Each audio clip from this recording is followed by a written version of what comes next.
पर कोई कमेंट नहीं होना चाहिए, लेकिन मैं सिराज साहब से ही इजाज़त चाहता हूँ कि जो कीचड़ और झूठ के पुलंदों के बम आपके ऊपर फेंके जा रहे हैं, कम से कम इन दानिश्वर मेंबरों के सामने सच्चाई तो रख दी जाए, उसकी मैं इजाज़त चाहता हूँ।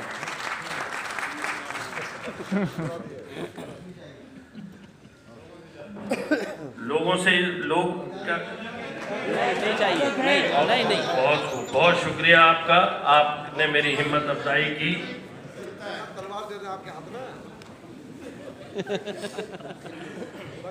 जनाब सदर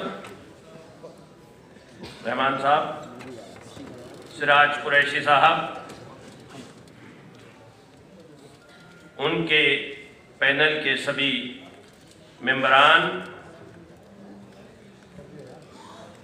हमारे भाई फुरकान साहब, मलिक जहीन साहब, नवेद हामिद साहब, याया बुखारी साहब, स्टेज पर बैठे हुए दूसरे मायनात हजरात, इस महफिल में वो दानिश्वर और मायनात मेंबरान इस्लामिक कल्चरल सेंटर, बुजुर्गों, भाइयों, बहनों, नौजवान साथियों, मेरे पास एक YouTube की वीडियो है जो किसने अपलोड की है तो मुझे नहीं पता। उसमें सिराज साहब के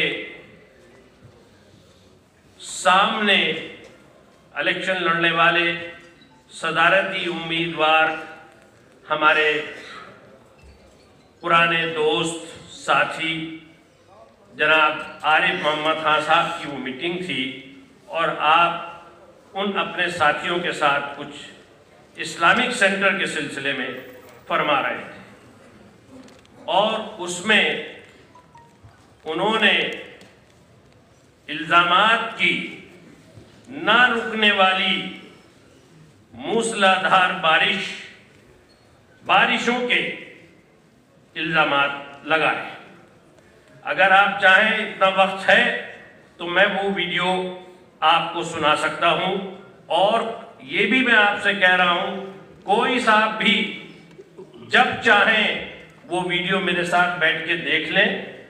अगर आप चाहें मैं सुना दूंगा, वो 15-20 मिनट की है, लेकिन मैं उनके जवाब देना चाहता हूं। लेकिन मेरी तरफ से ये आपको एश्योरेंस है कि जब भी जो साहब वो देखना चाहें, सुनना चाहें, मैं 24 घंटे उसके लिए हाजिर हूं।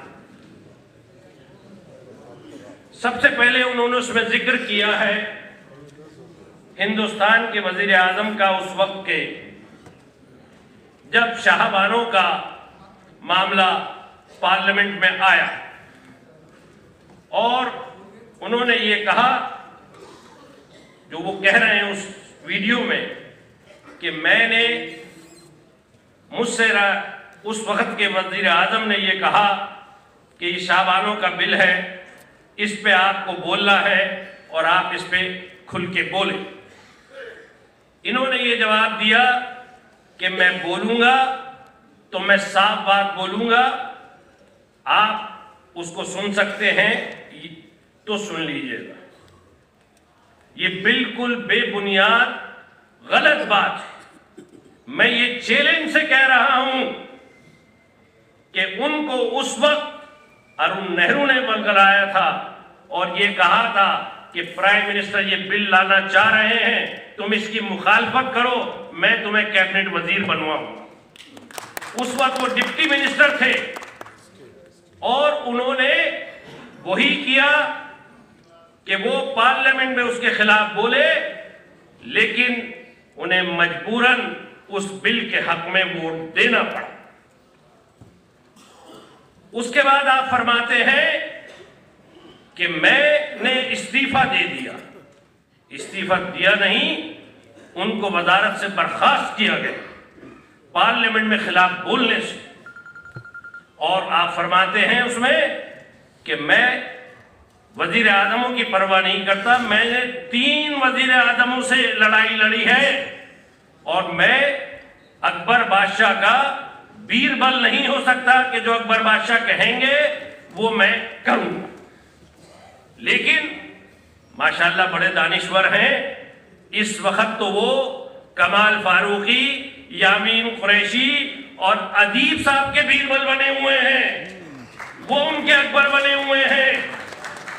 ये भी उन्होंने उस वीडियो में एक माना है कि मेरे पास कमाल फारूकी, यामीन कुरैशी और अदीब साहब आए थे और उन्होंने मुझ पे जोर डाला है। तो जो शख्स वजीर आजम से लड़ सकता है तो वो इन मेंबरान का और इस्लामिक सेंटर का क्या हाल करने वाला है।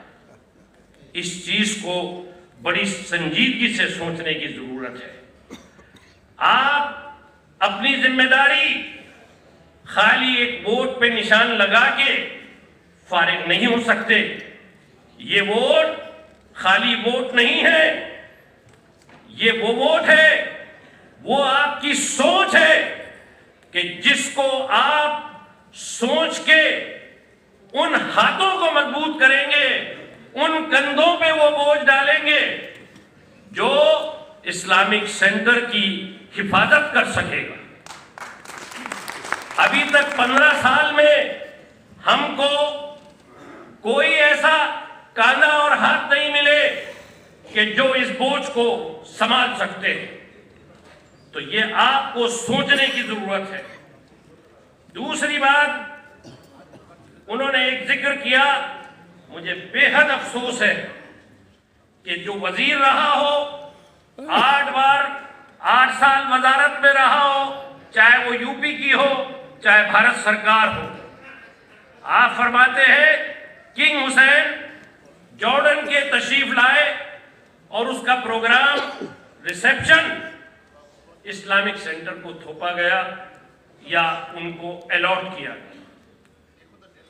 उनको ये नहीं मालूम कि जब वजीर आजम या कोई बाहर का बादशाह आता है तो उसका इस्तकबाल सिर्फ विज्ञान भवन में होता है।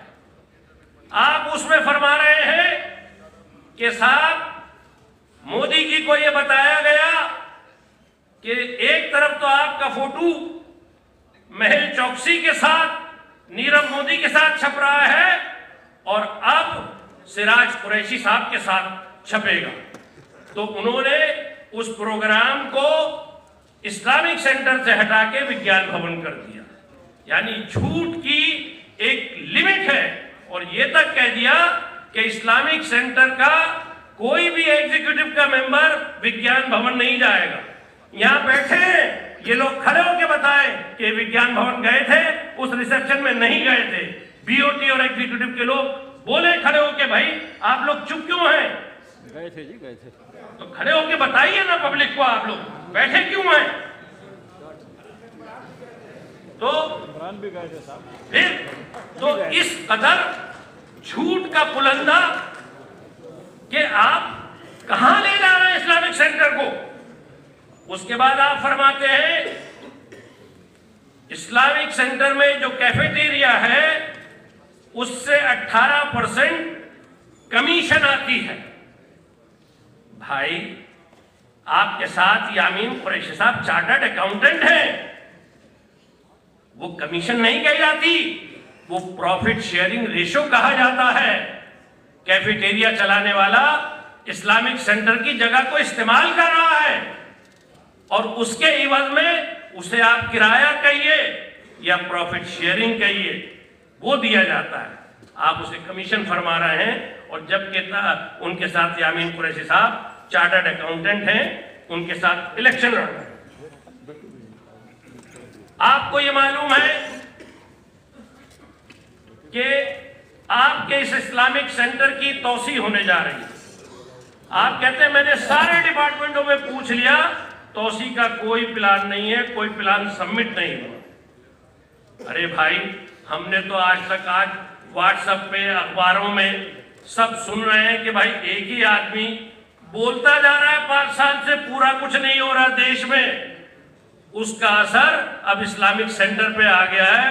पूरे इलेक्शन में एक आदमी बोले जा रहा है, प्लान कुछ नहीं बता रहा कि क्या प्लान करना है, क्या कर, जो प्लान बना रहा है उसके प्लान भी खत्म है। भाई खुदा के वास्ते इस इस्लामिक सेंटर पर रहम करो। ये मुसलमानों का वो इदारा है कि जिन्होंने अपनी खून पसीने से इसको सींचा है, और सिराज साहब ने अपनी जिंदगी का गोल्डन पीरियड इसमें लगा दिया है।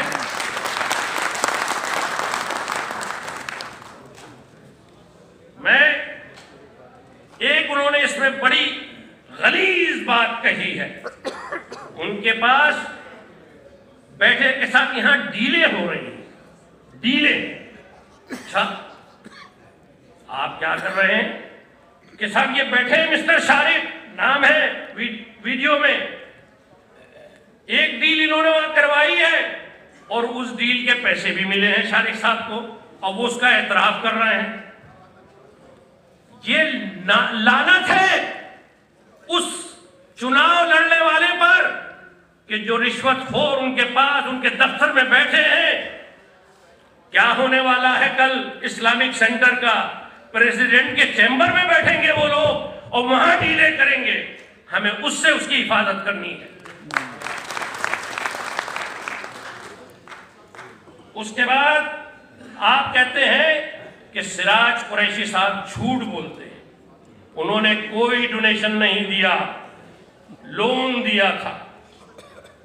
अभी अभी जहीन मलिक साहब ने बताया 50 लाख का डोनेशन दिया है। जी हाँ, 50 लाख का डोनेशन और 50 लाख का लोन दिया है। वो तो इलेक्शन लड़ने से पहले दिए थे जी, वो जो बॉम्बे मर्केंटाइल बैंक से लोन आया, आपने अपने जाती जायदादों के कागजात गिरवी रखे और उसके अगेंस्ट में इस्लामिक सेंटर का लोन आया और उससे वो बिल्डिंग बनी है। आज वो कहते हैं अगर एक पैसा दिया हो तो मैं इलेक्शन नहीं लड़ूंगा, मैं इलेक्शन से विड्रॉ कर लूंगा। ये मैं उनके ऊपर छोड़ता हूं कि वो ये फैसला कब लेंगे, हारने से पहले लेंगे या हारने के बाद लेंगे।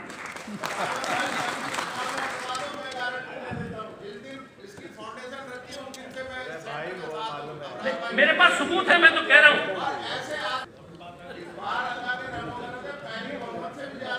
सेंटर में जो वजीर आते हैं, वजीर आजम आते हैं, सिराज साहब उनके तलवे चाटते हैं। किस कदर गलाजत की बात है हमें नहीं मालूम कि वो वजीर आजम से लड़ते हैं और ऊंचाइयों की बातें करते हैं, लेकिन आज ये हमको जरूर मालूम है कि वो अपने सपोर्टरों की खुशामदें कर रहे हैं एक एक वोट के लिए। मैं नहीं कहूंगा तलवे चाट रहे हैं, वो एक एक वोट के लिए अपने सपोर्टरों की और मेंबरों की खुशामद कर रहे हैं। तो ये किस मेयार को ले जा रहे हैं इस्लामिक सेंटर को? मुगलों ने ये इमारतें दिल्ली में बनाई थी, वो सारी सरकार ने ले ली। एक इमारत 200 साल के बाद ये बनी है, ये मुसलमानों की इमारत है। अब इसको हम सरकार को लेने नहीं देंगे, अपनी जान दे देंगे, इसकी हिफाजत करेंगे।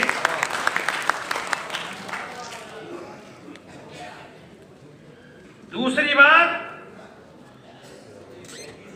मैं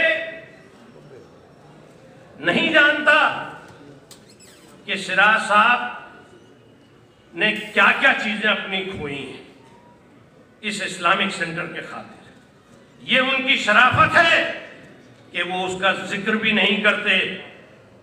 अगर परेशानी में भी होते हैं तो उनका परेशानी में कोई हाथ बटाने वाला भी नहीं है मुझ समय, उसका भी जिक्र नहीं करते। लेकिन हाँ, आज हम सब की जिम्मेदारी है कि आने वाले 6 तारीख के इलेक्शन में अगर हमने सिराज साहब के हाथ मजबूत नहीं करे, इनको नहीं जिताया, तो हिस्ट्री हमको माफ नहीं करेगी और हम इनका कभी कर्जा भी नहीं उतार पाएंगे। अभी हमारे स्पीकर साहब कुछ फरमा रहे थे, हिंदू और मुसलमान की बातें हो रही थी। बच्ची चारू शर्मा ने भी बताया, चारू अरोड़ा ने भी। अपने प्लान बताइए, 5 साल में क्या करेंगे? 5 साल जनाब, जो स्पीकर साहब ने कहा, बस मैं इतना कहता हूं, सियासतदानों ने तो हिंदू और मुसलमान बना दिए। सिराज साहब जब से इस्लामिक सेंटर में आए, इन्होंने इंसान बना। बहुत शुक्रिया। अस्सलाम वालेकुम।